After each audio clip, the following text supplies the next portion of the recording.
Just give me a second to make sure that it is up and running on the stream. Yes, it is. Awesome.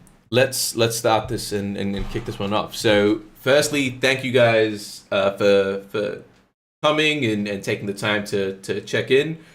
What we're doing today is a town hall with Kieran, answering the questions that you guys have provided.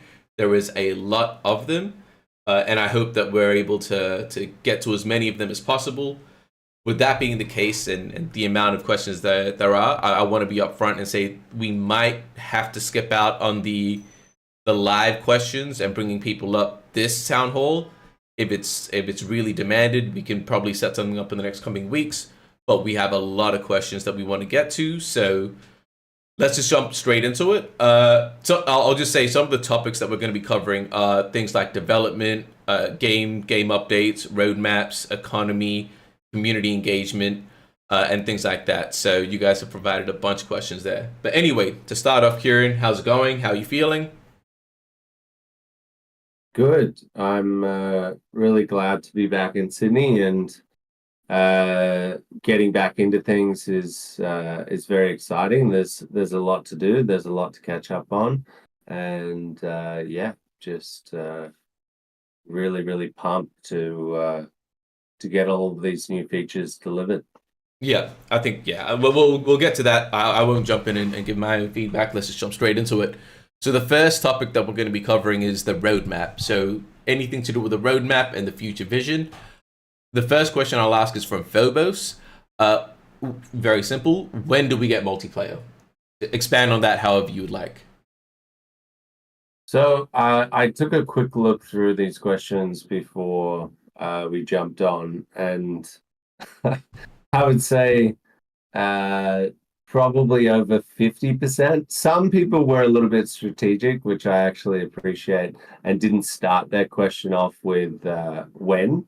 But yeah, at least 50% of these questions start with when. And this isn't going to be the town hall where I sit there and say on, the 11th of November, you're going to get the first demo of multiplayer and a whole bunch of dates and whatever. But what I will say is that multiplayer is a very high priority for us.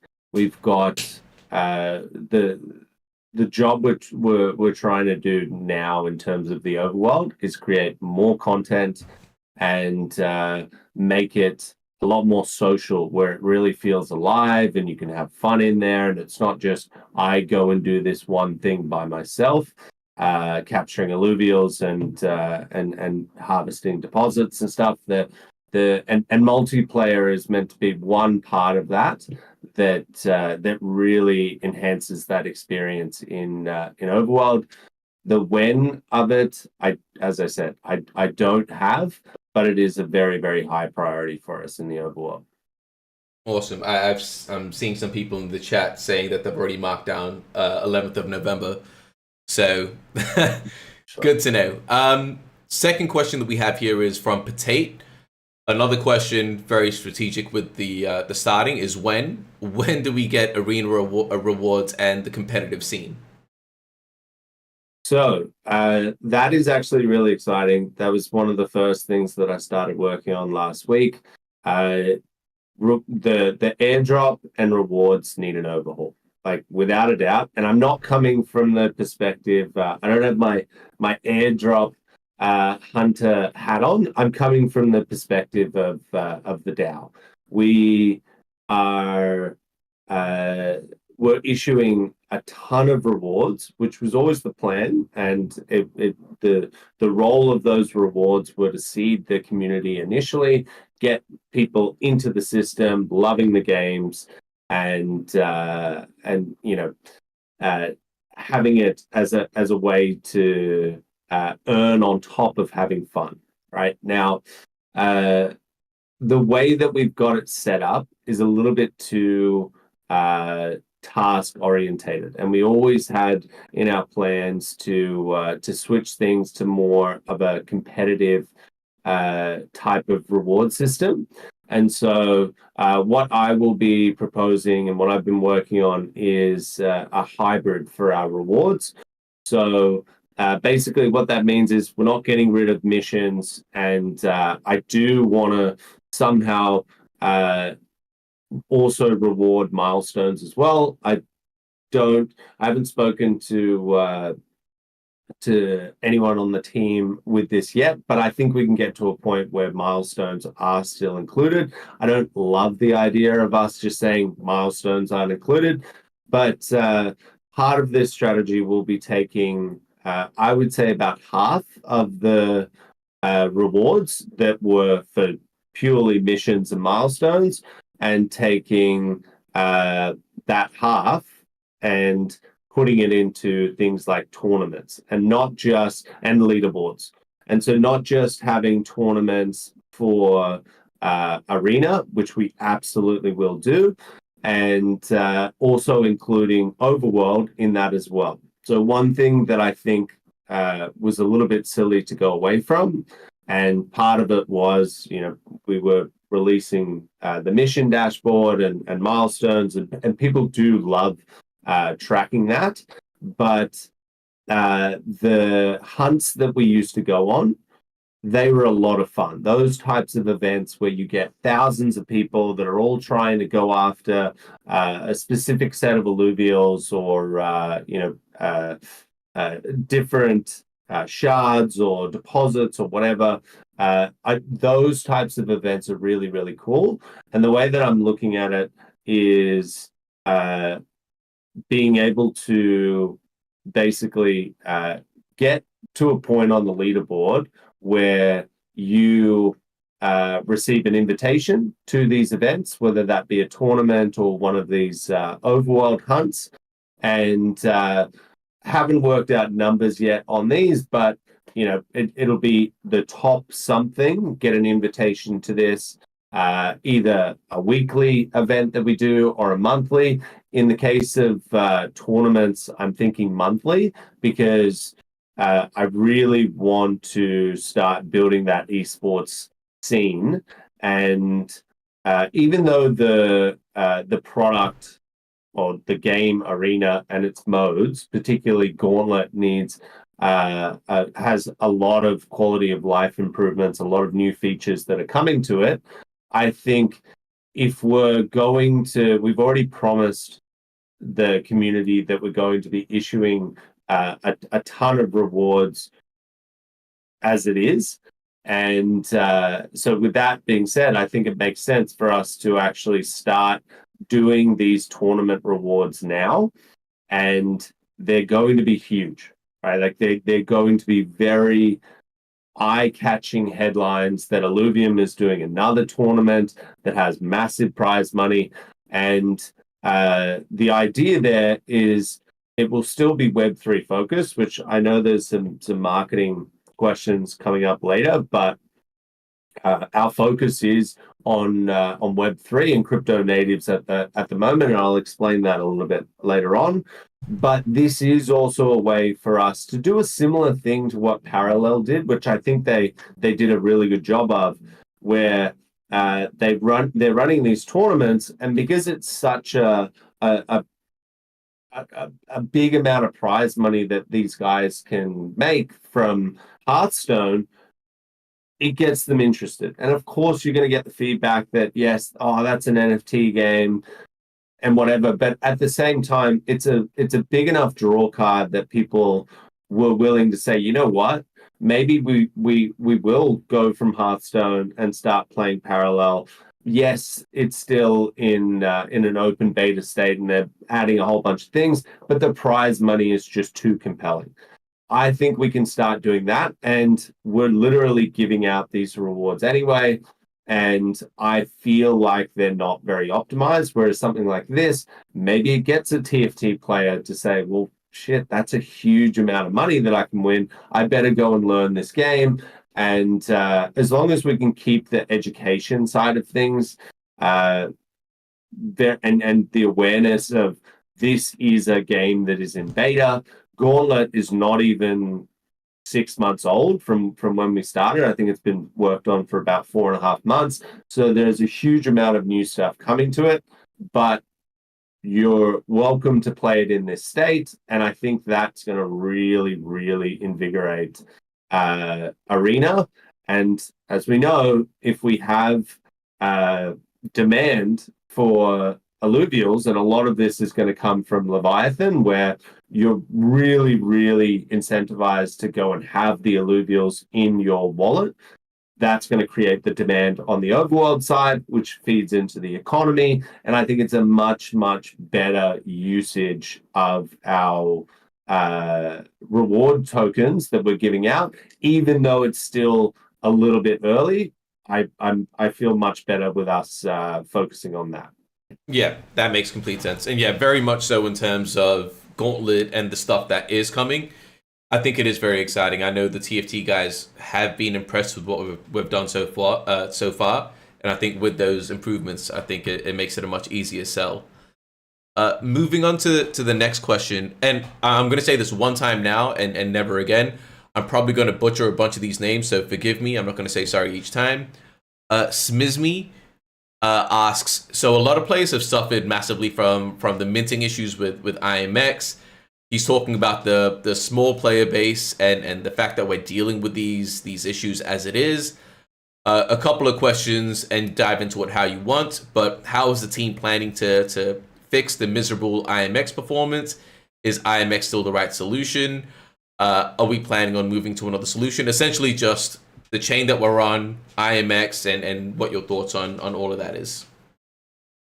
So there's a couple of things there. The first one is the demand or the demand spikes, I would say, that some of these bots are querying our systems. I'm not sure there's going to be honestly, any blockchain that would be able to handle that. Maybe there's a couple of L2s out there that could, or even L1s, but I have the spikes that come through with some of these bot farms that have found Illuvium have been pretty intense, and that's where you get that huge bottleneck in the minting process. And basically, IMX is just not set up to be able to handle that many requests at the same time. And so what we've been working on over the last sort of 6 to 8 weeks, and it was definitely one thing that we accepted wasn't going to be optimized at launch, but there were so many things for us to build that we just had to accept it, was that there were going to be the potential of bots, and eventually they came. And so over the last 6 to 8 weeks, we've been working on fixing the botting problem. And we introduced at the start of this month a bunch of things, and even some stuff that we've started to automate, which has really, really combated the bots that we have in the system. And we're very, very clean right now. I would say almost 90% of the player base is real players.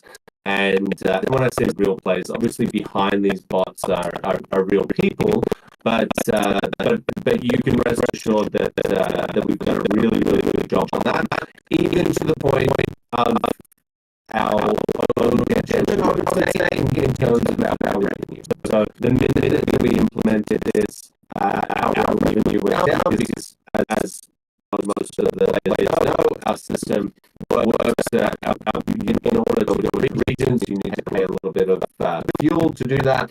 And so a lot of these bots that were in the system were still paying, right? Like any normal player. And so our revenue did take a hit, but I think for us to be able to confidently go to the community and say things are fair now, where you can go into Illuvium and know that you're not competing with someone that's teleporting across the map and all of this kind of stuff, should make people feel a lot better about spending their money.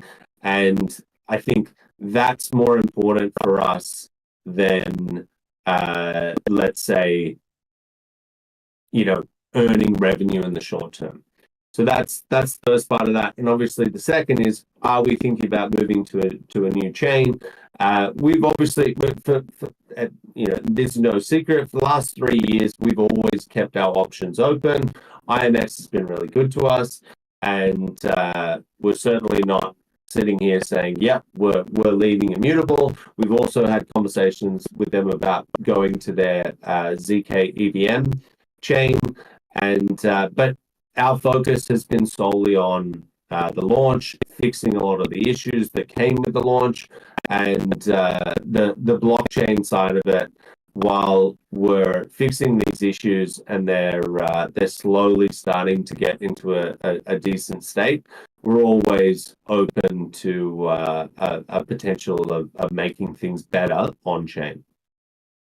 Yeah, that makes sense. I'm going to ask a question. I think this is quite an interesting one from Caveman. He asks, what's the rationale behind launching when we did with the current state of the game? Was there pressure from investors, or what can you tell us about this? So there wasn't any pressure from when we talk investors, there's retail investors, and then you've got institutional investors.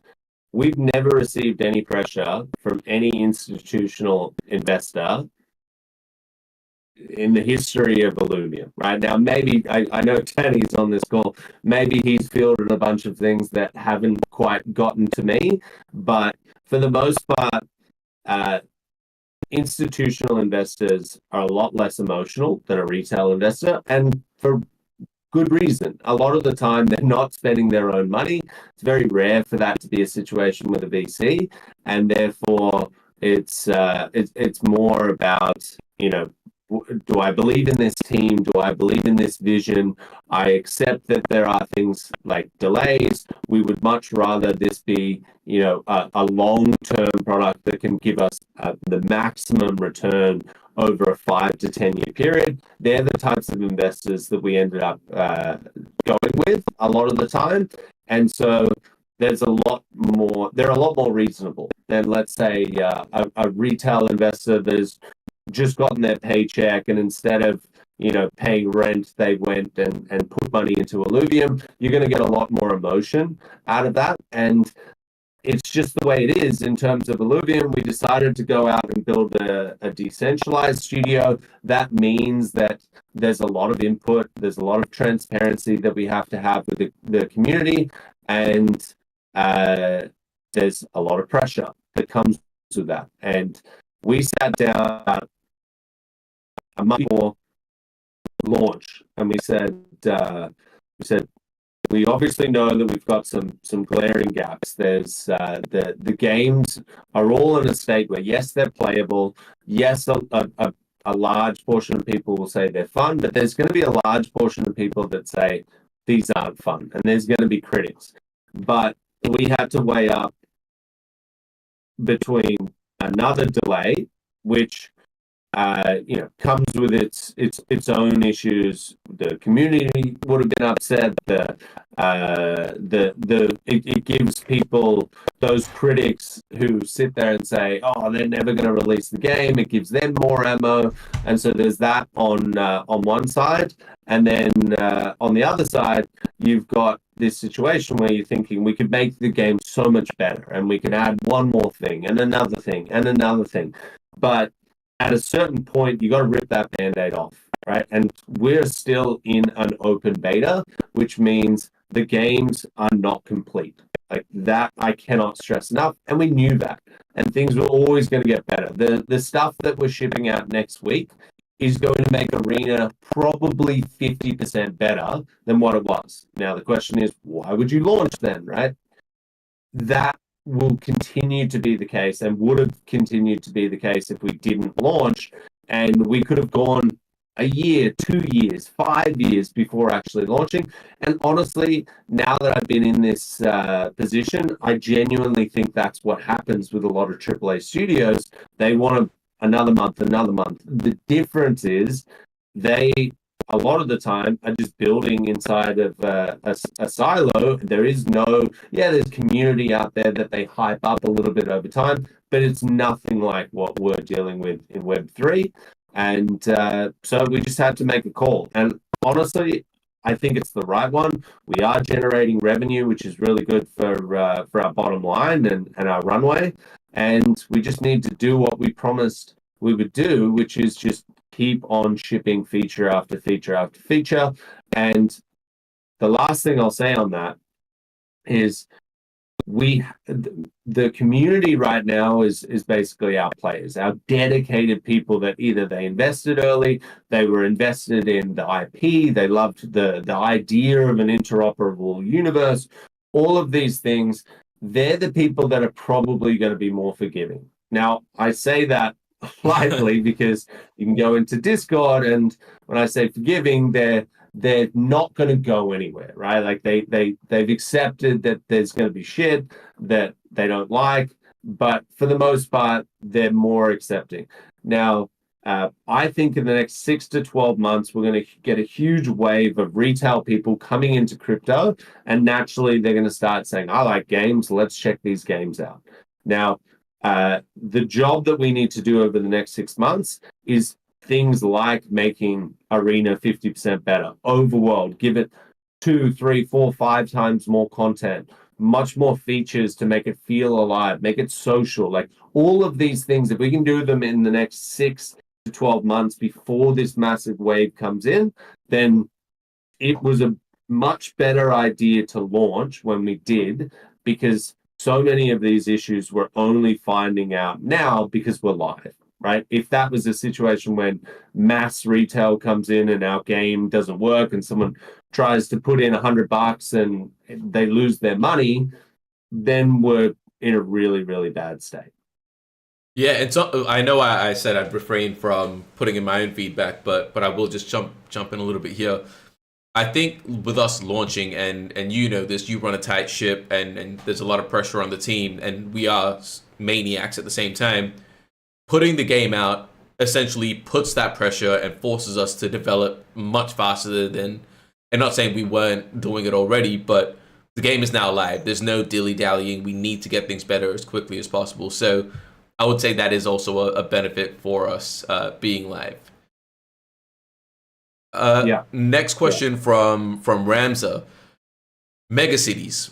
I could just say that word and you probably know what the question is, but when are we seeing megacities? People paid quite a lot for them. What can you share about that?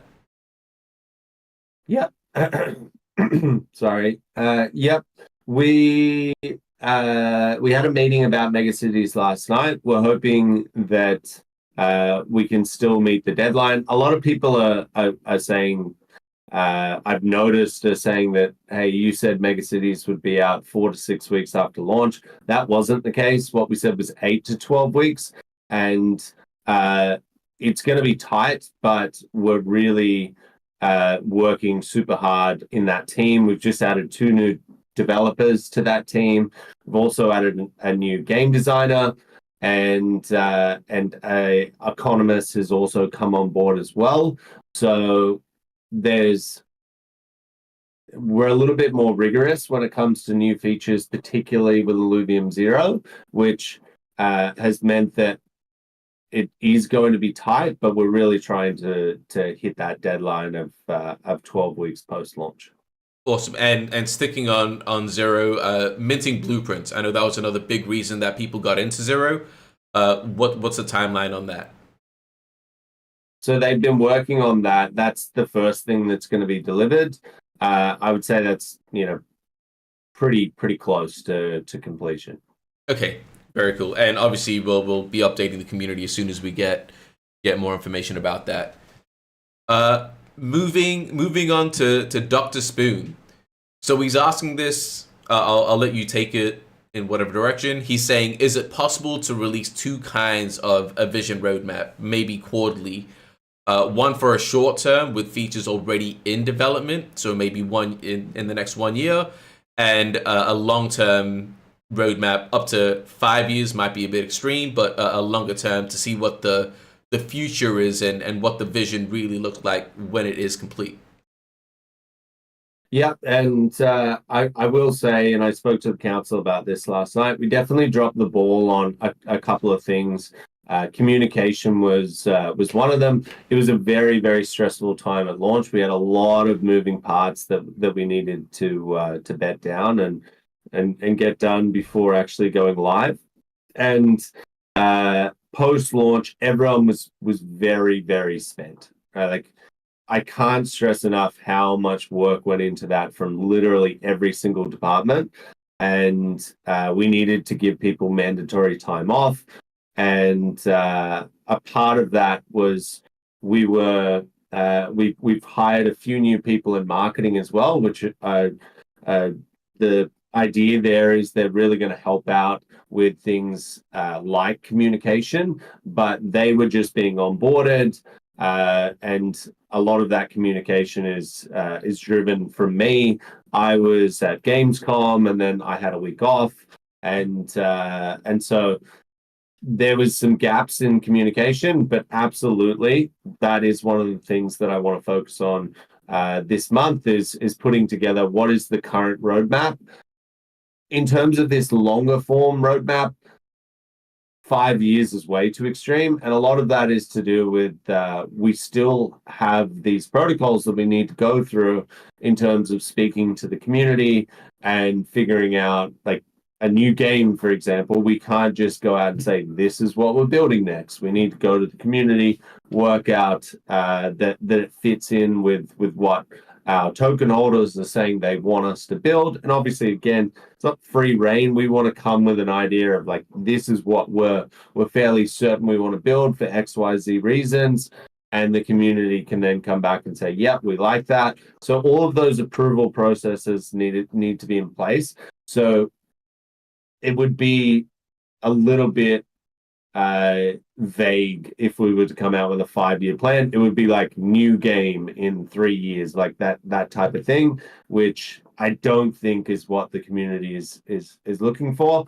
But I think a 6 to 12 month plan is definitely feasible and something that we can do. Cool. And I will just ask this as well. I know, yeah, I agree. 5 years might be a bit extreme. I do think that the community does want something a bit longer term, even if it is a little bit vague. So if it's slightly longer than 1 year, what would be the max that you would go out? Would it be 2, maybe 3? If we were to explore that, what do you think is feasible there? I mean, again, if the community probably go out to 2 or 3 years. Right. Okay, cool. Well, let's move on. You've brought this up before about tournaments and esports. Van Umbra is asking about what's the current plan for the Team Liquid tournament? Is that still going on? When is that looking like? Yeah, so that's a very targeted Web 2 integration. Like they're going to help us with going out to a lot of the high level TFT players. And so I would much rather us create our grassroots tournament scene with the players that are used to our IP. They understand our games before we go out to Web 2 audiences. Plus, at the same time, we're introducing a ton of new features that will really make the auto battler experience unique to Illuvium. And with that said, it makes sense for us to wait on that Team Liquid tournament. The funds are there. They are still very, very keen to work with us, and they're happy to wait. They think timing is critical on that as well. And so I don't have a timeline for you, but honestly, thinking about it, probably sometime early next year. Yeah. I think it's very important for us. We've done marketing initiatives and campaigns in Web 2. I think it's very important for us to get the game into a closer to fully polished state before we really explore that. So makes sense. The next question, I don't know who it's actually from. It wasn't on Discord, but what update can you give us about Season 1 rewards? Please clarify what the plan is regarding the cheater rewards. Okay, so the way that it works is, and we decided this, I believe, with the council. There's so many different topics. I meet with them on a weekly basis, so I'm not 100% sure, but it sounds like something that I would have spoken to the council about. So let's just go with that. And maybe I know Blichter's in the community. Maybe he can correct me if I'm wrong. But when we initially said we've got this issue where we know some people are cheating, they've earned ILV rewards, our systems weren't automated, and so we've got to do a manual comb through at the end of each season. Now, with that, we also realized that if we go through and flag a whole bunch of these cheaters and there's a few false positives, that's a really bad experience. If someone has spent money and time in playing the game fairly and our systems, for whatever reason, have flagged them incorrectly, that person shouldn't be penalized. And therefore, if we go out and say, hey, we're going to pay all of season 1 out immediately, and then we're going to be paying cheaters. So we couldn't do that. So we held back that money. Now, what that meant was we either hold back that money and those rewards and then pay it out once we'd reached some kind of point. Let's call it 30 days, 60 days, whatever it might be, whatever we deem is reasonable. Probably 60 days, I think, makes sense. But then we didn't want a situation where we're making everyone else wait 60 days. So we decided at the time that rather than us, and we're talking about a very small amount, we're talking about like less than 5%. I think it's even less than that. I think it's like 2.5% of the total rewards. So what we decided was rather than us holding it back and then paying it, paying whatever, working out what people would have earned based on their points with the excess, and then sending out, a tiny amount extra to people 2 months later who potentially might not even be in the system anymore, any of these things, it would be better to just store those rewards up and create like a bonus season at the end. And those players that are still in the system can play in that bonus season. And we thought, yes, that is going to be a better way to deal with these excess rewards that we're taking off cheaters. And that's the reason why we're not just paying out the total 30K. It's more like a 29K type thing. Right. And in terms of when people can actually get access to that or claim that, when is that looking like? Season 1? Yes, correct. I spoke to Stuart about that yesterday, and I'm hopeful that it'll be sometime next week. It's not going to be like tomorrow, but they still want to run a bunch of checks on. There's one more. So let me just explain why this is happening, right? Like, yes, I know it's 12 days late, but we are building systems basically on the side, right? And this is a lot of this is driven by Stuart to filter out the bots, right? And make sure that it's completely fair to play in Illuvium, and that you're not sharing rewards with some dude who's got a bot farm up and is just teleporting between the map. Now that isn't happening, at least for the short term. They are going to keep on trying, and we're going to keep on building systems that weed these people out. Now, this is a very live situation. This isn't, hey, we just haven't been bothered to click the button yet to filter out the bots. We're introducing new automation and new systems to do this over time. And there's one more process that Stuart wants to run to filter out the bots even further, which will get you to that more fair state. And that's the reason for the delay. It's not because the back-end team is being lazy or whatever. It's literally to make sure that we get this to a fairer state. And what that means is that bonus season will be a larger amount of rewards for the community, and it means that you can rest assured that we're doing everything we can to combat the bots. Awesome. So with all of that, this is not a confirmation, but potentially next week is when we can get that in, if everything goes smoothly. Is roughly the time frame that the community can expect, correct? Yes. Yeah. Yeah. Awesome. All right, let's move on to the next question by Symbios. Where is the law? One video and a few pieces of audio is too little. So where is the law? And I know there's a couple of questions in this list about that. So I think once we address it here, we don't need to cover this one again. So this is one of the things that I probably dropped the ball on in terms of insight into, right? Like the storyline that we have in Illuvium is amazing, and I will stand by that.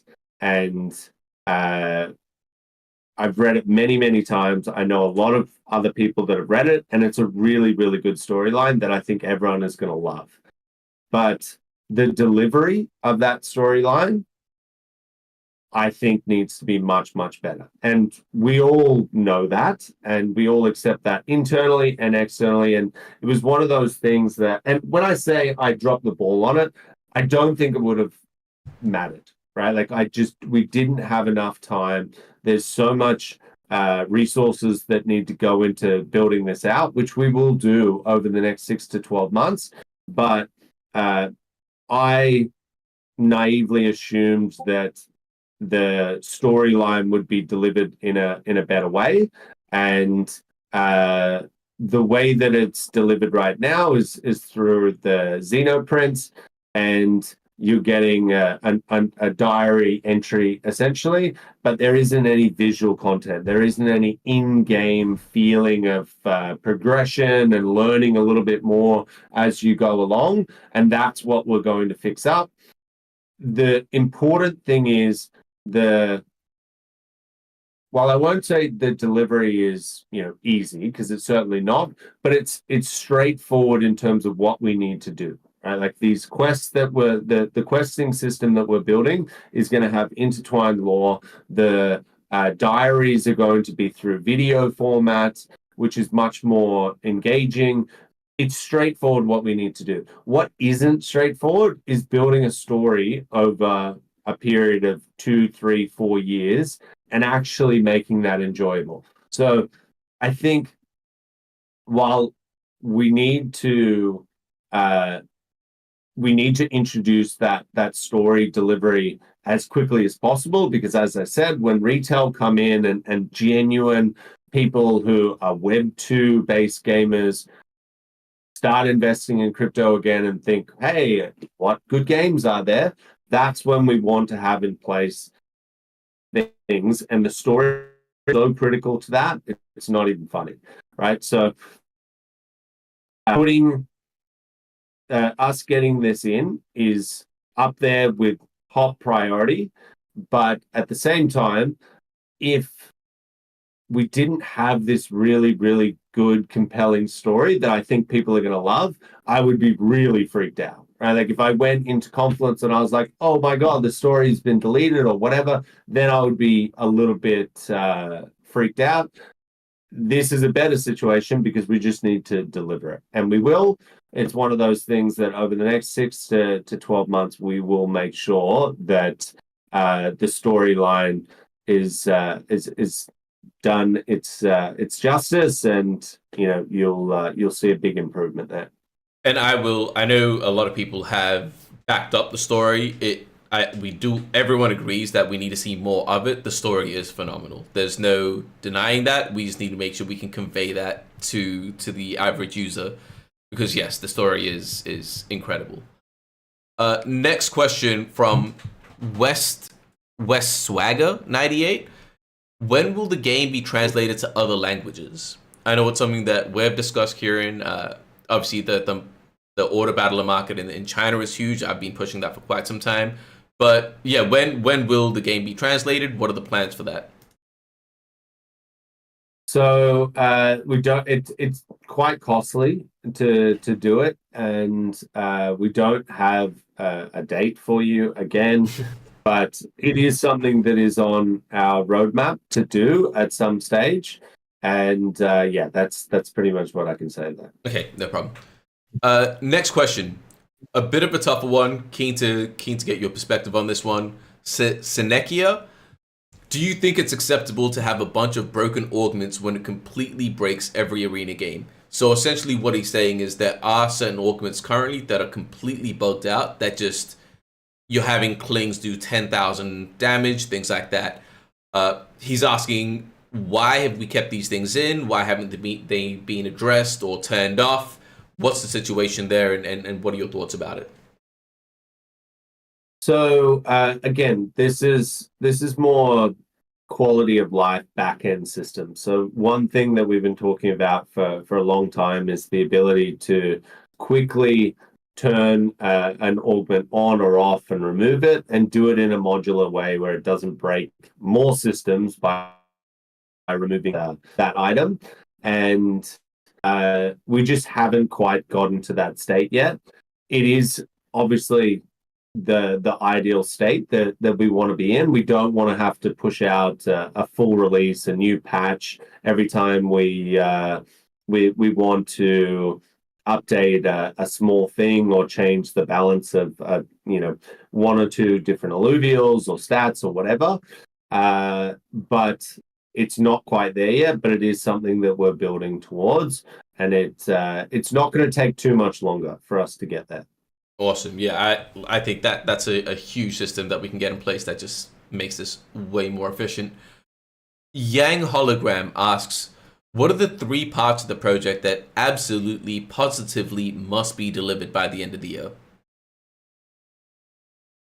The storyline from a video perspective, I think, needs to be implemented. Whether or not it's fully uncovered or not is one thing, but I think we need to get to a stage where through video diary entries, which are a lot more engaging, and through questing, we need to start getting that story in a place where you can, at least from a player's perspective, start piquing your interest and in an engaging way to say, I want to play more of this. It's not just I go capture Illuvials. It's more I wake up today and I want to figure out what's another thing that, like, what actually happened on Illuvium, and what is this universe, and so that needs to be in a really good place.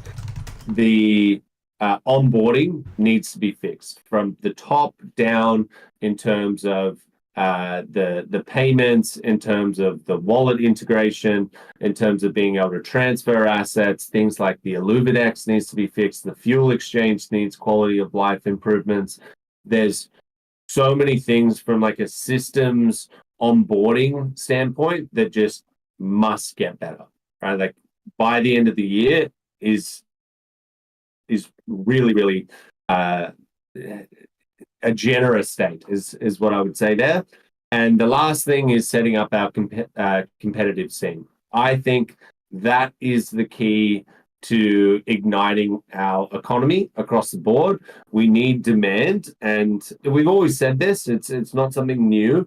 Arena is the first game that utilizes the Illuvials. There's going to be many more games in the future which utilize these Illuvials, but for right now, we need people playing the one game that we have that uses those Illuvials, and that's Arena. And we can do that. We've got this secret weapon, which is these rewards that no other Web 2 game has, and we can use those rewards for things like competitive play, tournaments, leaderboards, that I don't care how against. I mean, I probably shouldn't say this, but you can be really negative towards NFT games, and that's totally fine. I get the frustration there. I've been very vocal on that over the past 3 or 4 years. But one thing that I think overrides all is if you can play a game that, yes, it's in beta, and you know, there's a lot of improvements to come there, and as long as it's not complete dog shit, you're going to be interested in a very large prize pool, especially if there's other people inside of your genre that content creators that are professionals that are starting to come across. You are going to be receptive to a large prize pool tournament, and that's what we need to use to get people in and get more content being created. And at the same time, in parallel, we need to be making the game better and better and better, so those people that on a monthly basis are coming in and playing these tournaments can look around and say, wow, actually, this has been introduced. This is so much cooler. They've fixed this up. There's a new patch. All of these exciting features keep on being delivered. I think that's going to be the thing that improves the economy in Overworld, and in turn helps out Illuvium Zero holders, because all of a sudden there's more demand for the fuel. And then we get to a point where we can start thinking about what's the next game that also creates more demand.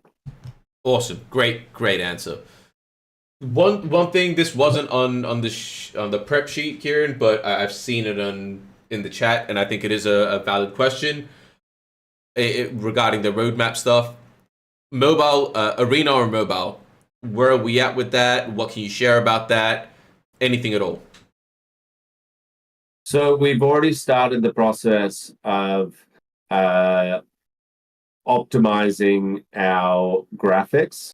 That was definitely one of those learnings that took doing it to really understand that was a mistake. We went out with crazy high performance graphics, which, I mean, you could say it's a mistake, but I think it was a lot of the allure to get people into the ecosystem. So maybe we wouldn't be here if we didn't have those high level graphics.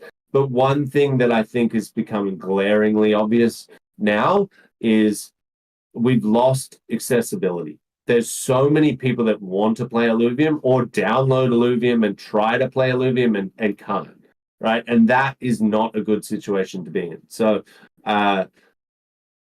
by optimizing the graphics, we do two things. A, we get it ready for mobile, so we can port Arena into mobile, and any future games that we make as well, we can start thinking about doing mobile plus desktop at the same time, because the assets that we have are optimized for mobile. But at the same time, it also helps out with lowering the requirements for all of our games. If someone wants to play on low settings and they don't have a very good computer, they will be able to play. Whereas right now it's very laggy, and it's just not a good experience, and likely people are just going to go, I don't care how good this game is or if I can earn money or whatever, I just can't do this. It's going to help with that as well. So it is a massive focus. We've already started the process. It starts with art, and then from a development standpoint, we'll start working on that, in the next few months. Awesome. And that concludes the roadmap section. We'll move on to the development. So all the questions regarding game development and updates for all the titles. I say it concludes the roadmap part, but Josh Eth, being Josh Eth, comes in with something that kind of tiptoes both categories. I know you've talked about multiplayer, Kieran, but his question is, do we have a timeline for combat and multiplayer for the Overworld? Anything you can share on the combat section, or anything else you want to add on to the multiplayer? Yeah, so as I mentioned at the start, I'm not going to sit here and give you specific dates of when things are going to be built. Combat is one of those things which is a little bit frustrating. That was one of the teams that I personally incentivized to get to build combat really fast, and they did it. There is a working version of combat, and it must be nearly going on 6 months now. Like, I don't know. You've seen combat? Is that where we're at now? Has it been like 6 months? Yeah, it's roughly. It's been a minute. It's been a minute now. Yeah. So uh, that's been really, really frustrating because we spent so much time working on that. And a lot of that for that team is frustrating as well because they did all of the things that they needed to do to get launch ready. And on top of that, they worked 4 or 5 hours a day, each of them, to get to get combat in a state where we could almost release it as a bit of an alpha play for a small amount of people.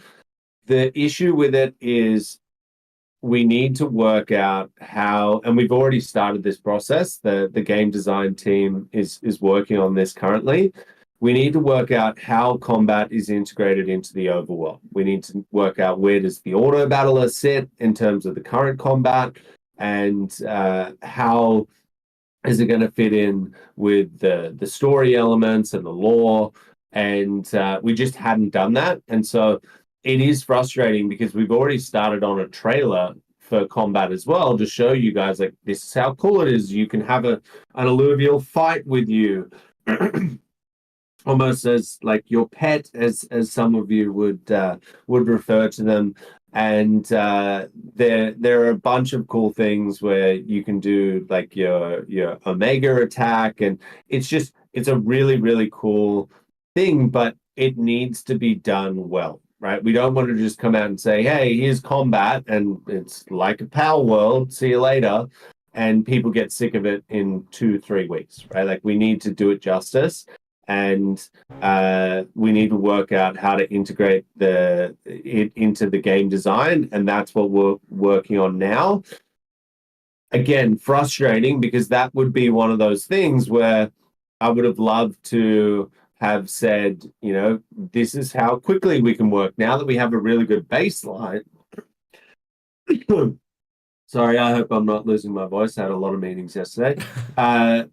Now that we have a really good baseline, we can build things quickly. And that was one of those things where Andre and Chaba went out and built a POC in like 3 weeks. Now, it was a little bit rough and needed a ton of work, which they've done. But I would have loved to have said, like, here you go. And we spoke about this in the council meeting last night. I think it was Scoriox. It was like, why don't you just show people that? And they would love that. And part of me thinks, yeah, we should have done that, and we should have shown like, hey, we built this POC in like 3 weeks. The trouble is there's a massive spotlight on us, and there's a lot of people that want us to fail, which is kind of insane to me because if Illuvium is successful, it'll bring a lot of the other games up with it, which you got to be here for a long time to really realize that. And it's probably something that I struggled with at the start. But if we go and release something, even though we could chuck disclaimers all over it saying, alpha footage, not in game yet, unplayable, like all of these things, there would be people who are like, oh, that's the thing that they thought would fix the overworld. Look at how dog shit it is. I could have built that in 2 weeks. And it's like, we did build it in 2 weeks, but we need to, how do you get across all of that? So that was the thought process behind not releasing that. In hindsight, could we have done it? Yes. Do I think about it every single day? Yes. But I think once you see the proper version, now that it's been there's been a lot more polish go into it, it'll be worth the wait. Yeah, and I think the struggle one of the issues that we face is we have built so transparently for the last few years, and now that there is an expectation, it's do we continue to do that? How much do we do that? Because we're going to get scrutinized. It's playing that balancing game there, which is not an easy one for sure. Next question again by Josh Eth. What are the large scale goals that people can look forward to that you haven't spoken about? Is there anything in particular that comes to mind that you're like, hey, I haven't made this public yet, which I can. The community doesn't know about it. Well, what are the large scale goals that you can share? No, I'm very transparent. I say a lot of my thoughts, and I think most of the people that would communicate about what we're going out and trying to achieve and do are the same. So no, I don't think there's any sort of secret thing that we're sitting here hiding and not releasing to the public. We realize the value in being as open as we possibly can, and so yeah, I think most of the things we want to achieve is pretty out there. Awesome. You touched on, for the next question, you touched on this previously. Dr. Spoon, it's two parts. It's what are the changes that we can expect in the Illuvidex as well as the fuel exchange, and what time frame are we looking at before we get to experience that firsthand? So the fuel exchange is going to feel a lot more like a exchange, right? Like there's going to be an order book there. There's going to be the ability to track things, so you can see where fuel prices have been trending, whether it's a good time to sell, a bad time to sell, whether it's a good time to buy or a bad time to buy. Like all of these tools will be introduced to make things a lot easier for people to buy and sell on the exchange. So very excited about those things. I think there's not having an order book is making it very confusing for people that are even Web3 natives, right? Like, which is kind of insane. Like, how could we release something that isn't familiar to people? And the reality is that was one of those things where we were really under the pump and we needed something that was functional. And so we'll make that a lot better over time. The Illuvidex, the same thing. So there's one thing that I'm really, really pushing on the Illuvidex is for me, I think people just want to know, and certainly this is literally my experience. I want to know that I'm getting a good deal. Now, everyone seems to be either time poor, lazy, or some combination of the two, and they don't want to go. And when I say everyone, I mean the most people, when they're going onto a marketplace, they want to be able to easily identify that something is a good deal. And right now on the Illuvidex, with the filtering system that we have and with so many different components in terms of different stats, different tiers, different stages, different games that they need to be played in, it's insane. There's so much information that the player needs to consume. You sort of get decision paralysis, right? Where you're like, do I buy this one or this one? This one's like $20 cheaper, but I just don't know, right? And I think that is the biggest issue that people have with the Illuvidex. It's the reason that I haven't gone on a spending spree. It's the reason that I have gone on a spending spree in Illuvium Beyond. And Illuvial Master, I believe they were the first ones who came up with this, a third party that if you were in Illuvium Beyond, you know Illuvial Master, right? Like every single person in Illuvium Beyond uses Illuvial Master. They came up with this algorithm which basically rated the Illuvitar. So you could immediately identify this one is the fifth rarest out of every single Illuvitar in that collection, right? And it allowed people to go, yeah, well, 5 out of 20,000 is good. I'm going to spend my money. And we need to build a system similar to that, and we have. Aaron has developed an algorithm which will basically allow you to identify how good a Illuvial is straight away. It's a number out of 100, and you can easily go, okay, well, that's a 95 out of 100. It's only $500. It's cheaper than the other one that's an 85. Boom, that's a good deal. I'm buying it, right? Like, I think if we introduce that sort of a rating system, no one is going to, like, you're only going to filter by that. And that's what happened with Illuvial Master. Everyone just went, well, how rare is it compared to all the other Illuvitars with that same Illuvial? I'm buying that one. Makes it super simple. Now, obviously, there are multiple other things. There's probably 10% of people out there that want a better filtering system and want the ability to go into greater detail of every single stat that the Illuvial has compared to other ones and put comparisons side by side. And they'll spend 10 hours looking at something before they purchase it. But I genuinely think the other 90% will sit there and be like, it's good value. I need that Illuvial. I'm buying it. And I'm confident that I'm getting a good deal. That's it. So I think if we can introduce that, that might be a low-hanging fruit thing that that fixes a lot of problems for everyone. It's funny because everything that you were saying, I was like, yep, that's me exactly. Scariox actually built out a Chrome extension where you could see the rating, and so it's a very ad hoc version of it. But once he did get that in, I'm not gonna lie, I started using it and went on a bit of a shopping spree myself because you could very easily see this has a good stat, this has a good stat. So yeah, one of the biggest things that I'm looking forward to on the Illuvidex is that for sure. Next question, unknown who it's from, is what frequency can we expect balance patches in Illuvium?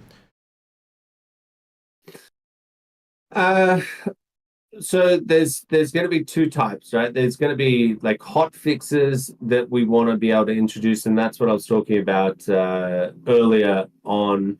Is we don't have that ability to push a hot fix at the moment, and so those types of things where we remove an augment or we add an augment or we change the stats of an alluvial or whatever it might be, they need to be introduced, and they should be exactly what the name says, a hot fix that comes in really, really quickly. In terms of a new patch, I think there's going to probably be a midway patch, and then every 3 months, a massive overhaul that comes with different features inside of Arena where your gauntlet experience is a little bit different. So yeah, I guess, and it's hard to say because it depends how good the initial patch is. If people are like, this is completely broken, then we're going to need to update it. But I would say leave room for multiple small patches inside of that 3-month window, and then one big patch that comes quarterly. Yep, that makes sense. And okay, next question.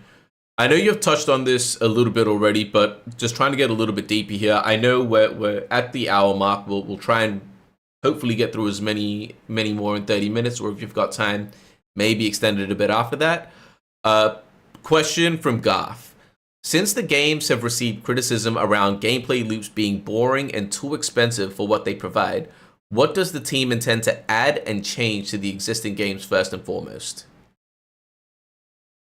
Yeah, so as I mentioned earlier, we've got a really, really good baseline for all the games now.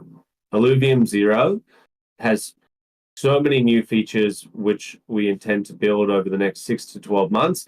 It's going to turn into a really, really cool mobile experience that ties into the rest of the ecosystem that isn't just I sell my fuel. And blueprints is the first thing that happens there. And then there are a bunch of new things like the training gyms that will release for Illuvium 0, and it's going to be an awesome game to play, which you can just sit there and do casually. Really, really excited about that. Overworld, it needs more of a social aspect. It needs more of those story elements built in. It needs more quests. It needs to feel like you're progressing better. The leveling system needs to be better. The combat system is right now not for everyone. So introducing that hand-to-hand combat is going to be something that really brings the overworld to life. Having the ability to put out an alluvial, your favorite alluvial that runs with you and starts attacking other creatures in there is all going to play into making the overworld feel more alive, making it feel like it has more purpose. And if you played our games, you know that the baseline is there, and you know if anyone's able to develop something like we have, adding in all of these new features over the next 6 to 12 to 18 months is much easier than getting to this initial point, and that's our plan with Overworld. With Arena, it's really going hard on Gauntlet and getting it to a point where there's new content every 3 months. There's new systems. There's new ways to introduce RNG, making it really, really exciting, but also adding in that unique identifier that you can say, oh, that's Illuvium's auto battler. Whereas right now, a lot of people say, oh, it's just a TFT clone. We want to move away from that and have our own personality when it comes to the auto battler. And that is going to be the plan on top of building that esports scene, which I talked about this probably 3 or 4 years ago. We have this, whatever you want to call it, silver bullet, secret weapon of millions and millions of dollars sitting there in token rewards that is real money that people can use, and we can incentivize people to come into our competitive esports scene. I've already started mapping out what it looks like using some of the existing rewards, and it's just stupid. If we're doing a tournament that is worth over 100 grand or 200 grand or 300 grand every single month, how many people is that going to bring into the ecosystem, regardless of it being in a beta, right? And so that's the plan with Arena, and I think once people see thousands of people coming in and playing the game and trying to rank up on these leaderboards, it's really going to invigorate that game, and it's going to really motivate us to introduce more and more and more features to get it to the point where we're saying it's no longer a beta. So that's the plan across the 3 games. Illuvium Beyond is all about integrating it into the existing ecosystem. It kind of, as you can tell by the name, Beyond, it kind of sits outside of the universe right now. And obviously, your Beyond, your favorite Beyond Illuvatar is your profile picture. As you can see what Taran has, that's his identity in the Illuvium ecosystem, but that needs to go further. There's things like unlockables, where if you complete a collection, you'll get an exclusive emote that only people who've completed that Beyond collection can use in Arena. There'll be things like battle boards, there'll be things like skins. And so someone that's playing Arena doesn't even have the ability to get it off someone. In the cool thing about it being an unlockable is it's soul bound to that account.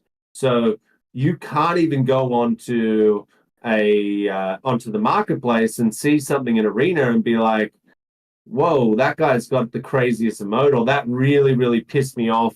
What he was flashing up frustrated the hell out of me. I'm going to use that. I'm going to go into the marketplace and buy it.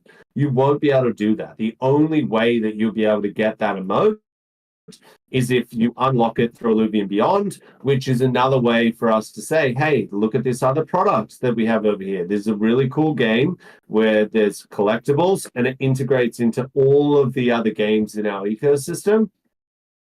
That on top of multiple other interface fixes and optimizations that we want to do for Beyond is coming there. So all in all, we have a huge roadmap that we want to get through, and it's going to make what I would call a good baseline of each game into something that is super impressive. Very cool, and I'm actually very glad that you. I apologize. Can you guys hear the the renovation? I apologize. It's I'm happy that you brought up Beyond as well, because Dr. Spoon's next question is, what's the status of Beyond collection rewards? So the battle boards, the skins, there are a couple of IOUs from the previous waves. What's the status on that? That was actually one thing that Jeremy wanted to get in for launch. It has been worked on. It's really close. I know that people have been wanting these IOUs for a long time. That doesn't just touch Illuvium Beyond. There's a lot of other collectibles that people have earned through various different things over the last 3 or 4 years. We call them IOUs because we owe them to you guys. And it is on the roadmap. It's not the highest priority, but it is still there being worked on.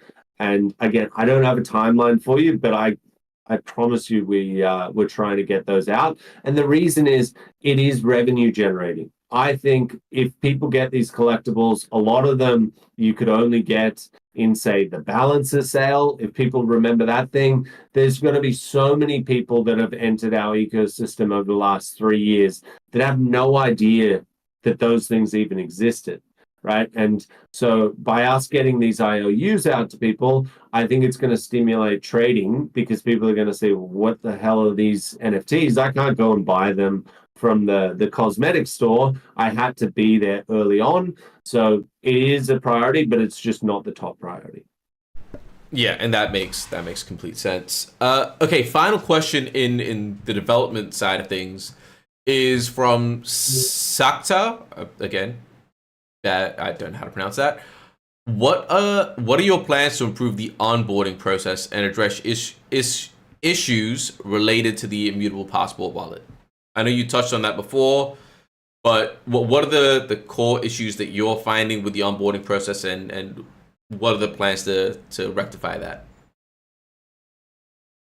Look, I mean, we've already touched on it, so there's probably other questions that we can get to, but we've identified through feedback and through our own issues that we've faced that there's a lot of things that we need to fix in the funnel of getting people from either owning a previous passport account or getting things from L1 to L2 and having missing funds, not being able to use credit cards.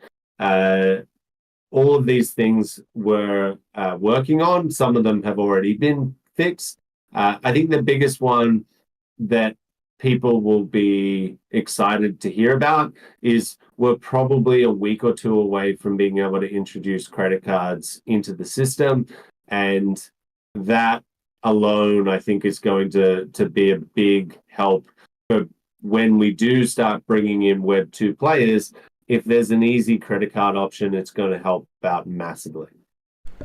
Yeah, awesome. Yeah, didn't want to spend too much time on that. Just wanted to share that some of the things that we have identified. Moving on to the next category here around the economy, the tokenomics. Phobos is asking, do you plan on implementing a burn mechanism to reduce inflation of bad stat Illuvials? Or what can we share about that? Look, yes, there is a plan to introduce a burn mechanism. I believe the plan is to integrate it into Illuvium 0. Don't quote me on that because it's still just an idea at this stage. But I just want to emphasize there that the point isn't to have no bad statted Illuvials, right? It's a good thing for some people to have a bad statted Illuvial because that means that there's a good statted Illuvial there. And if you get lucky and find one that has perfect stats, it's actually meaningful. We don't want to build the system in a way where every single Illuvial that you see has great stats because there's no point in even having stats. Yep. Next question from Philo is, the first part of it is more a statement, but can we stop manipulating the fuel production values and let the market naturally do price discovery like a free market? And when do you expect to revert the 75% fuel nerf? So I guess, what can you share about that here? What was the reasoning, the justification for that? What can you share about that? So the first thing there was we increased the fuel production at the start.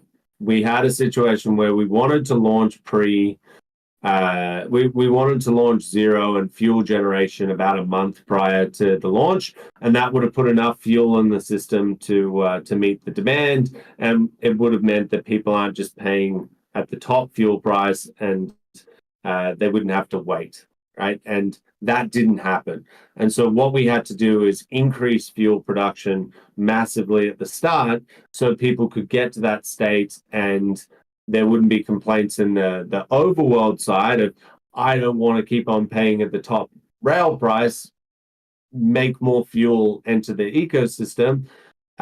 We had to do something about that, and so we increased the fuel that people were able to generate. And I don't think a lot of people realize that. Like, it's easy to be like, no, well, that's just normal. And why? And as soon as you take something away, they're like, hey, this is a travesty. What happened here? And so part of that was the fact that it was increased. And so naturally, once people got to that state, we were always planning on decreasing that.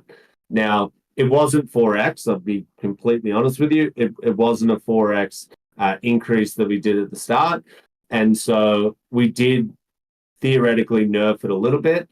And the only way to fix where that fuel price is heading in direction is to create more demand in the overworld.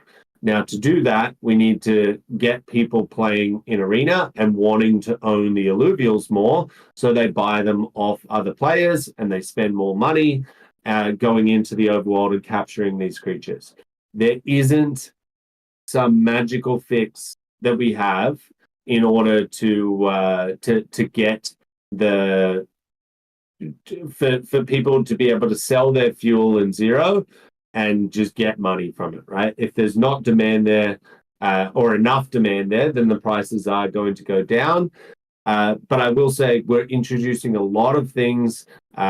Just 2 days ago, we introduced the ability for you to use your own fuel in the overworld. So you might say, you know what? I'm not going to sell my fuel because I'm not getting the price that I ideally like. And so I'm going to go and use it to try and capture my own Ramfire or whatever it might be. And then you can sell that Ramfire on the marketplace and you can make some money that way, right? So we're introducing multiple new ways for you to utilize your fuel, and that will happen over the next 6 to 12 months. But on top of that, the main thing is we need we need more people to be buying fuel on the other side. The pricing of land that we sold was an incredibly high amount.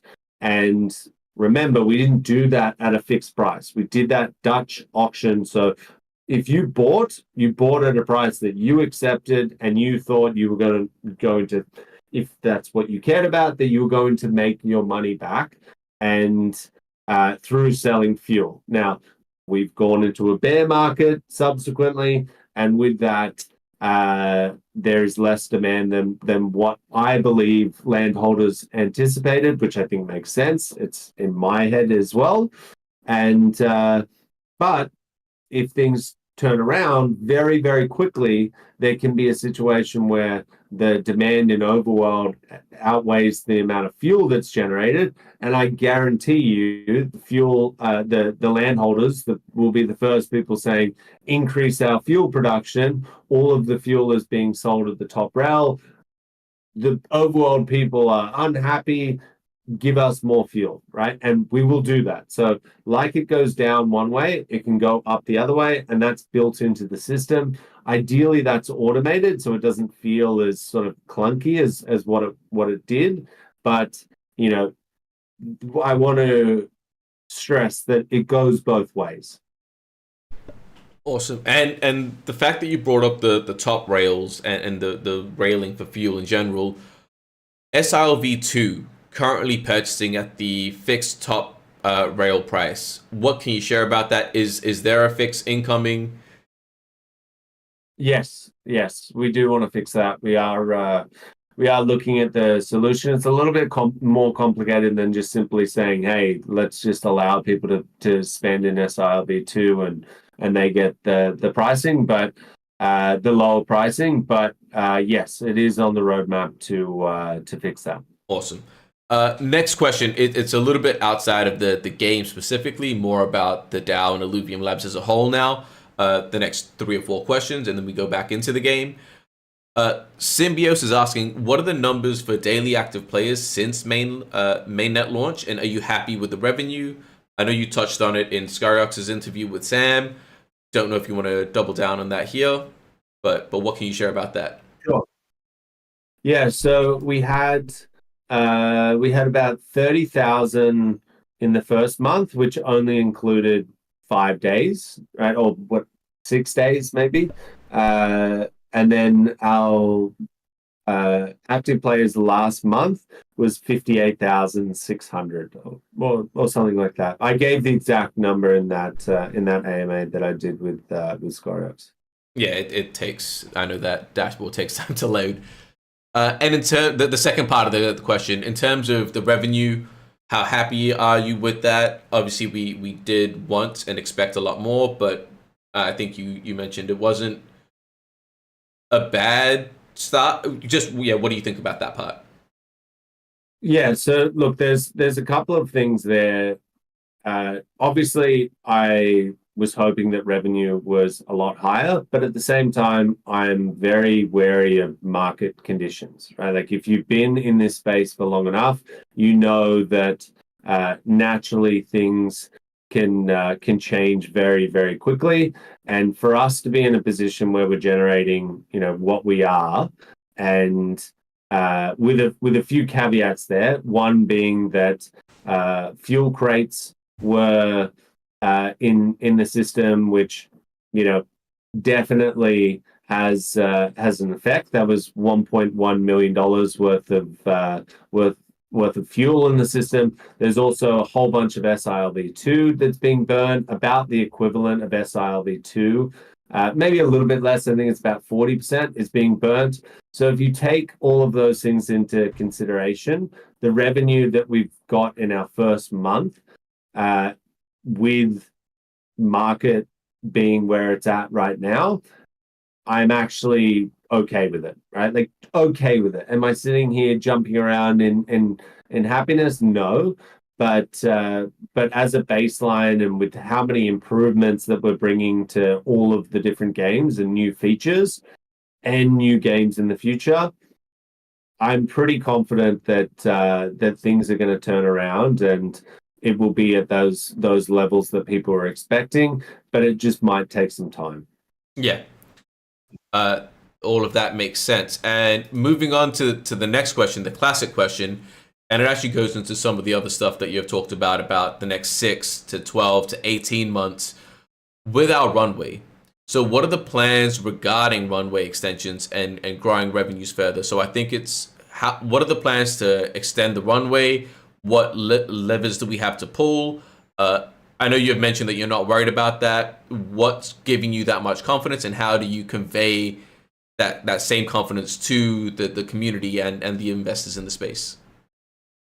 So I wouldn't say that I'm not worried about it. Like my entire job is to ensure that we have enough runway to keep on building out the ecosystem. It's been like that since day one, and it's always going to be like that, right? Like that is the number one thing that I need to make sure of. I think about it when I go to sleep at night. I think about it 50 times in the day, right? So for me to say I'm not worried about it is more me saying right now it's not an active concern that we need to be freaking out and saying, okay, let's start a capital raise right now. However, what I will say is we need to reduce costs, right? So one thing that we wanted to test out, and we needed to, like we were launching after 4 years, we've still got $17 million in the bank. Like it would be insane if we didn't spend money on marketing to launch the games, test out Web 2, test out Web 3. We've got a whole bunch of data now where we can know what's working, what's looking, but we needed to spend some money in order to launch properly. And we're going to scale that right back. We're going to do what we've done in the previous 3 years, which was really growth hacky type marketing, where we spend as little amount of money as possible with the biggest results that are possible, right? And that has worked for us for so long, and we're really, really good at doing little things here and there that don't cost us money but have a really large impact. It's not a fluke or a mistake or whatever that we have one of the largest communities in all of Web3. We've done that off the back of spending very, very little money on marketing, and that's what we need to get back to. And that's going to help to bring costs down. So anyone that's looking and saying, well, in the last 12 days, they spent 50 times more than what they did the 12 days before. So I'm going to do my forecast on those 12 days. And actually, they've got 7 days of runway left. That's not the case, right? Like, we still have a ton of runway there. And we have the ability to reduce costs immediately that we spent on launching with marketing, and we're going to do that. There are other things that we're looking at to reduce costs as well. But the biggest thing that we need to be focused on is increasing revenue.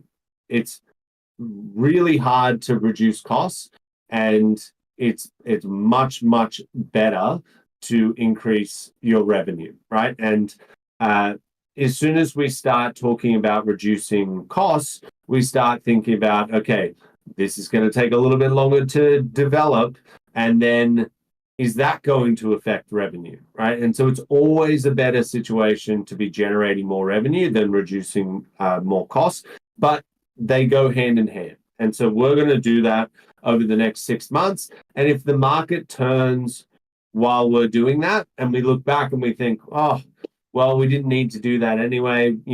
Things were perfectly normal, and now we've got all the runway in the world. Then so be it. But we need to be frugal and fiscally responsible with our runway, like we have. There's a reason that we've never run out of money. There's a reason that we've never gotten into a situation which was quite dire. It's because we think about how we're going to work. We've reduced costs in the past. We've increased revenue in the past. We've done all of these. We've pulled all of these different levers, and this is no differently. And if it comes to it, if in 6 months' time we realize we do need to increase our runway through a capital raise, we can do that as well. There's many, many things here. The thing to understand is we potentially could have run out of money multiple times, but we haven't. Now, you can look at that again and say, well, that's a fluke. They're going to run out of money. I'm a pessimist. I don't think they it was just complete luck that happened. Or you can look at it and say, you know what, they maybe actually know what they're doing here. And there's a reason that they were able to raise money and other projects in this space weren't. But I'll leave that up to the community to decide whether they think we're capable of, keeping on going, because I know what the reality is. Yeah, I think that's a great way to wrap that question up. The next question is from Linky. What portion of the 1 million ILV token for in-game rewards has been used? I know you're talking about tournaments and rewards and things like that. What portion do we actually have remaining, and what portion have we used? I think we've used about 60,000 so far. And so we've got 940,000 to go. Okay, so we're in a good spot. We're not much to worry about there. Awesome, cool. Let's move on to the. Sorry, you were talking about the remaining rewards that we have, right? Yes, that's correct. Got it. Yeah. Sorry, yeah. Someone mentioned Dave's hot chicken, and I'm a big fan of Dave's. Yep, I don't know anything about that, but I'm sure it's great. Okay, next category, and we're almost. There's still quite a few. Damn, I'll try and smash through these. Community questions about community engagement. What is planned to increase the communication between community, DAO, and the team? I know you've said we've expanded the marketing team. How is that going to play a part in this? What are the direct plans and actions that we're taking? What can you share about that? So, look, there's the last 3 weeks. I would say communication-wise, if you go back, I know it's very in Web3. It's easy to forget things quickly, and the last 2 weeks just becomes the norm. But if you go back, in the prior 6-month period, I think we're pretty good at communicating now. We're fairly transparent. I mentioned this to the council yesterday. If we're not mentioning something, it's usually for a reason, right? Like either it's not concrete details. We don't want to give. We don't want to say something that doesn't come to fruition, and we don't want to misguide people into thinking something is going to happen when it's not. And so, and it might be the case that we're a week away from confirming all of the details, and it's at that point that we come out and communicate it. And I think we've gotten pretty good at that. And so that will go back to normal. There were a couple of situations while I was overseas, and I'm a big part of that communication pipeline, and that needs to change. I can't be a small bottleneck there. And some of that responsibility will go into the hands of the new marketing people that have come on board. But I would say it's a bit of an anomaly what happened there, and the two announcements that we missed won't happen again in the future, and we'll get back to our normal regular schedule of announcing things. But as I said, there are some things where if we haven't announced it, it's just purely because we're waiting to iron out the last details. Yeah, and Kieran, I will ask, we've hit that 1 hour and a half mark. Are you happy to extend it another 30 minutes? Do you have a hard stop? I did have another meeting, but I've you put another 30 minutes on this meeting, which I think was the additional time. Right. But I will. I can go through some. Yeah, cool. I can go through some of the more important questions. I mean, all of these are pretty important, but I'll try and prioritize them out real quick. Okay. Real quick, Winnie is asking about VPN issues. So we've seen many regions or just many players in general using a VPN having issues to log on. We know VPNs are a pretty common practice in Web3. Thoughts on that?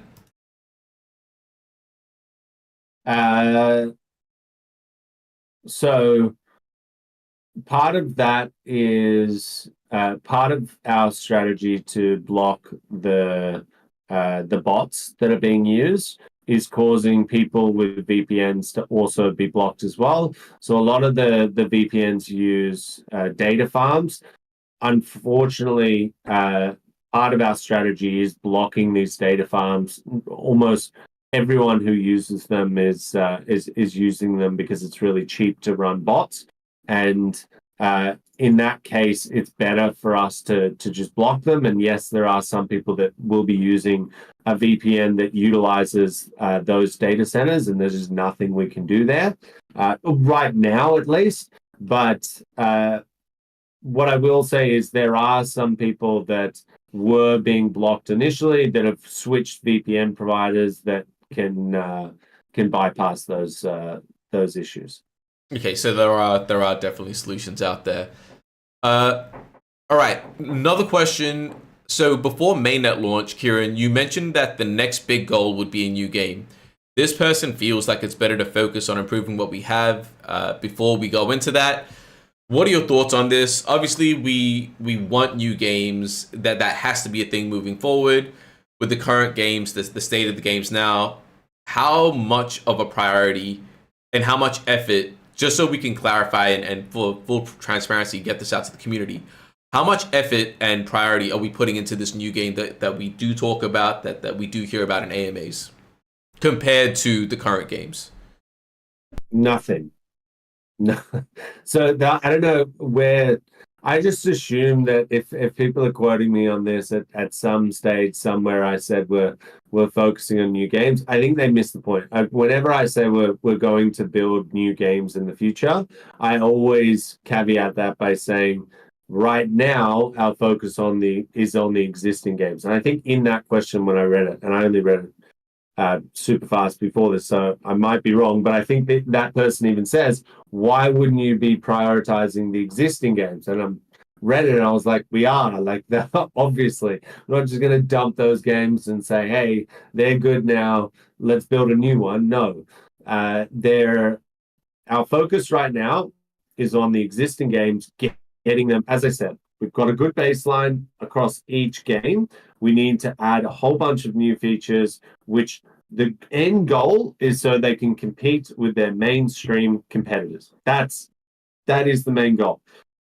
So we're never going to stop focusing on that until that is complete. They will always be worked on. Now, at the same time, at a certain point, we will be we will be in a position to start thinking about what this new game will be. And we've talked about a battle royale, that might be the thing that, from an internal perspective, from speaking to all of the heads of department, speaking to the art department, speaking about what existing assets we have and how they can be integrated, we really feel like that is a good choice for us. But again, we need to go through the right protocols of speaking to the community about it, writing an IIP, getting approval for that through the council, and none of that has even been started. So we're not secretly working on a new game over here. No. However, I will say this: Chaba had a couple of weeks off, and I told him he can't. He has to actually take it off. He decided to go into our asset line and start building a new game. Now, I'm not even going to tell you what it is, but because this is more meant to just be like a funny comment. But yeah, he went and built another game. It's very basic in its form, but I played it and it's quite a bit of fun. And so, but yeah, that's not the battle royale that we're talking about. But I think it would be pretty funny if we released that game just as like a, hey, here's a community giveaway to you guys. If you want to go and play it, here it is. But yeah, and I thought that was pretty funny that he did that in, a couple of weeks. Yeah, I'm all for it. Let's push that game out. Let's push that one out. All right, let's address some of the marketing questions very quickly. You mentioned Web 2, Web 3. We obviously tested some things for launch. What can you share about that? What did we learn from those campaigns? What's the strategy with Web 2 audiences, Web 3, and where do you stand on that as it is? So we tried it out. So we ran a lot of advertising campaigns across multiple different social networks, between Twitter, Facebook, Instagram, YouTube, Google. There was a lot of stuff that we ran that was focused on both, basically A/B testing, Web 2 audiences, Web 3 audiences, with a little bit of language built in there as well, so we could go after particular communities that we wanted to, like LATAM and Philippines and Vietnam and a couple of others. And so what we worked out from doing the advertising strategy, the influencer strategy, the content, the even the PR strategy, where we got onto IGN. Web 2 is not saying it's impossible to convert a Web 2 user over. I really think, as I said, the esports, the competitive environment, having those big prize pools is enough to bring people over. But the sentiment for crypto, just crypto, is completely fucked right now. Like really, really, really low. And typically when we see sentiment at its lowest points, where it, like, for no return, that's usually when things start going crazy, right? Like, so I don't think it's going to last too much longer, but again, who knows, right? We can't predict the market. But what we found is that crypto is fucked, right? Retail is like, no, I invested in that 4 years ago, I got scammed, it's terrible, never doing that again. NFTs are even worse, like so much worse than just, would I buy Bitcoin, would I buy Ethereum? Crypto gaming, which has a combination of currencies and NFTs is like, get the hell away from me. Don't want to touch it, right? Sentiment is at super, super all-time lows. And so we got enough data back from doing multiple things. And it wasn't like, well, you didn't speak to the right people. No, we went to people in that influencers that stream Power World, they stream Pokemon, they stream Monster Hunter inside of their exact genre. We did the same thing with TFT streamers. And for the most part, their audiences were not receptive to crypto gaming, which is fine. We know that that sentiment will change. It's not going to overnight go from like everyone hates it to everyone loves it. But there is going to be that middle ground of people that start saying crypto again. And I did look at the crypto games back 4 years ago and I was unimpressed. I'm going to check it out now. So there's going to be that middle curious adopters that come across. And that's not going to be a few people. That's going to be tens of millions of people that start looking at crypto games again. It's just we're not there yet. So I don't want it to be like doom and gloom. It's just going to be us in this bubble forever. I don't think that.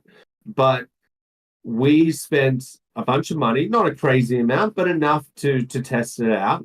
And the data is telling us not yet. So that's fine, right? We're not going to focus on that. And we've switched our focus to the crypto native people that are already in the system, that understand that there's wallets, that understand that there's going to be currency that you can earn, all of this type of stuff. And they're not opposed to NFTs. And we've started focusing on converting them. There's communities like Storming's community, which has generated 2% of our player base in a space of 6 weeks with a huge amount of revenue that they've generated. They're the types of communities that we want to infiltrate and we want to start marketing to. That's your job, Taryn. So if there's anyone to blame, they can blame you. I'll put my hand up. But But yeah, they're the types of audiences that we want to start going after, and we are going to focus our marketing efforts on. So I fully expect people to say, when marketing? Why aren't you marketing? What's the big plans? I think one of the questions was, are you getting the investors to help us with marketing? And the answer is no, right? We don't want to waste money. When you go out and you get onto IGN, I think we're the first crypto game in history to get onto IGN with a trailer that is fucking amazing, and you go and read the comments there, would you want to keep on spending tens of thousands of dollars to try and target those people? I think the answer is no. So when we say we're not going to do marketing, we're not going to spend our money on marketing, but what we will do is utilize the rewards a lot better, the stuff that is our special power, if you will, that is a massive incentive for people inside of Web3. And I think splitting that, keeping a huge amount of rewards for people that do missions and milestones and reaches hundreds of thousands of people, and is still a decent amount that everyone can take part in. And then the other half on that competitive aspect where, yeah, it's not going to be, it's not going to be shared amongst hundreds of thousands of people because it's that competitive scene. But if we get competitive people, let's say there's 10,000 of them in Arena, and you pick up 100 whales inside of that, someone like a Viper who's got a lot of money and he's in the competitive scene, that's when we can really start generating a fuck ton of revenue off the rewards that we're giving out. Whereas right now, I think there's revenue, but it can be optimized. So that's our sort of super, super high level marketing plan. And obviously we brought a bunch more resources in. We've been doing it off the smell of an oily rag for like 3 years now.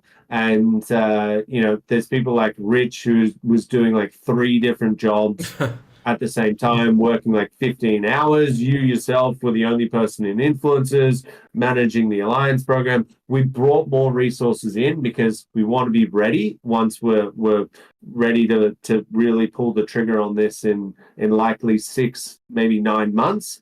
But yeah, that's the high level strategy for you. I mean, amazing. You pretty much knocked out all of the marketing questions with that. So yeah, very excited to see what the future comes. And let's. I've got essentially one more question and a nice way to wrap up, and we can let it go. But the team. What's the team's energy like after launch? Obviously, you caught up with a bunch of them up in Europe. Like you said, a couple of them have taken vacation, very much needed. But based on your perception, what's the team's energy like? What's the sentiment that you're seeing? So I think that we worked everyone really, and when I said we worked everyone, like they do it themselves, right? Like they're autonomous workers. They get into work each day and they go as hard as they absolutely have to do. And there is no one literally sitting there cracking a whip over them saying go work. They just do it. They love their job. They know that they're getting a decent amount of money for what they do, and they're happy to work here. But I definitely do notice and hear and see that they're a little bit tired, right? Like there's been 4 years of going absolutely hard. There's so many of our staff have been here for like 3 years now. And at least half have been here for 2 years, and 2 years of doing this is pretty intense, right? And so I'm definitely seeing a little bit of fatigue there. And obviously, you give someone a week off, 2 weeks off, it doesn't completely erase it. But I think part of that fatigue is the fact that the market is where it is. When we first started building this project, our token price was around $40, right? When we did the balance this out. To launch the game and the market be where it's at, now token be at $40, psychologically that is going to play a part. And as much as we don't talk about token price and we try and keep as grounded as possible and just work on what's in front of us, you're kidding yourself if you think that people don't. Like, a lot of people got tokens when they first started. A lot of those first hires received tokens, and they had an expectation that things would go up. They were locked originally, if you remember, and when the token went crazy and then when it went back down, they were still locked, and it was like, well, we don't want to take any off the table now because it's super low. Well, that's been 4 years. So the bear market, as much as it's affecting investors, it's probably affecting the people that work at Illuvium as well, psychologically. And I'm trying to taper this. Like, it's a tiny bit that I'm seeing, but we're all good, right? Like, we know the opportunity that's in front of us. We're very, very hardened as a team, and we can withstand so much pressure that the next 6 to 9 months, with us still generating revenues, which the team shares in, they're still getting paid a good amount of money to work. We're all good. But to sit here and say, no, everyone's like jumping up and down across the walls, I wouldn't be telling the truth. There is still a little bit of fatigue there, but I think as the market picks back up, I expect that to definitely get more positive over time. Yeah, 100%. And it's funny you actually say that. It's funny we're doing this now. September is actually, so the start of this month was my 2 years, so it has been 2 years, which has been the wildest ride that I've been on for sure. Yeah. Okay, cool. To wrap this one up, guys, we've gone on for an hour and 48 minutes right now. Look, I don't think we're gonna be able to do bring people up. We'll probably set something up in the next couple of weeks to primarily focus on getting live questions from the audience. I know there was a bit of radio silence for a minute, which is why I wanted to just focus on getting all of these questions out the way, and we can deal with that in a future town hall. Kieran, to wrap this one up, based on your perception, what are the three biggest opportunities that we can capitalize on? I know you kind of touched on that already, but what are the three biggest successes that we've achieved in your opinion? Well, I think getting the game to this point building so many different applications that plug into the 4 games that we built. That in itself is a pretty big achievement. The fact that we've been able to also sustain building that and continue to generate revenue, to have investors see the confidence in us and back that up by constantly giving us funding over the last 3 or 4 years, where not many people not many other studios have been as lucky as us to get that. And just getting to this state now where finally we can start building a competitive scene. We can start shipping new features, which will get us from this baseline games that we have to something that can actually compete with mainstream, I think is a huge achievement. And what people need to understand is it'll be a lot faster now. Like if you've been here for the last 3 or 4 years, it would seem like this just is forever. It's never going to end. Like, when are they going to release? Now you'll be playing the game and you might say, I wish this was better. There's more story, there's more content. And you're going to be given that while you're playing. So you're distracted and then all of a sudden, new update, new update, new update. So that kind of stuff, we've laid the platform to be able to do that now. And we will. We 100% will. You'll see next week when we ship all of these arena updates and we start building this competitive scene, you're going to start to realize that, okay, shit, there's not many games that are in a position like we are. And yes, we've split our focus across 3 different games, but I still think that we're a lot further ahead than most games in their own right. And getting to this point is the hard part. Shipping new quality of life and exciting new features and content is much, much easier. So I'm really, really excited. And for everyone that has come on this journey with us for such a long time, you are going to start being rewarded not every 4 years, but every 4 weeks. There's going to be something new that comes to one of the games that you were like, wow, I didn't think that was going to be here so quickly. And so this is really where the fun starts. And I think this is where you'll start seeing us pull ahead. And there's a lot of people that want to pull us down, and we do not give a fuck about that, right? We welcome that kind of stuff. It fuels us. Everyone that comes out and says they don't know what they're doing, they don't know how to build a good game, the game's a dog shit, all of those things, it is just fuel that is going into the tank, and it makes us work harder. And that is a unique thing about us. Instead of us saying, oh, no one likes the games and we need to work harder and this sucks and blah, blah, blah. We don't do that. And we built a team that doesn't do that. So rest assured, anyone who is sitting there trying to, drag us down, you're doing the opposite. And I know I've touched on this all throughout the last 3 or 4 years, but now more than ever, we want to prove people wrong. It doesn't bother us in the slightest. I don't want to sit here and be like, we're oblivious to any criticisms. Not the case, right? We take everything to heart, and that is that's why we turn that into fuel, because we sit there and we go, you know what? There's a little bit of truth to that, and I don't like that. Let's make it better. And we will. Trust me, we will. Agreed, 100%. Yeah, I think the culture of the team is fantastic. But awesome. I mean, thank you for taking the time, Kieran, to be here for the community, whether you're watching on YouTube or on Discord. I know Dick had a couple of final words to say, and then Kieran, I'll throw it to you for any final words. But Dick? Yeah. Thank you, Taryn, for hosting this, and Kieran, it's good to see you again. And we have some people were saying they had some more questions. We set up this Illuvium fireside chat. We'll play some Gauntlet on Friday or Saturday, depending on your time zone.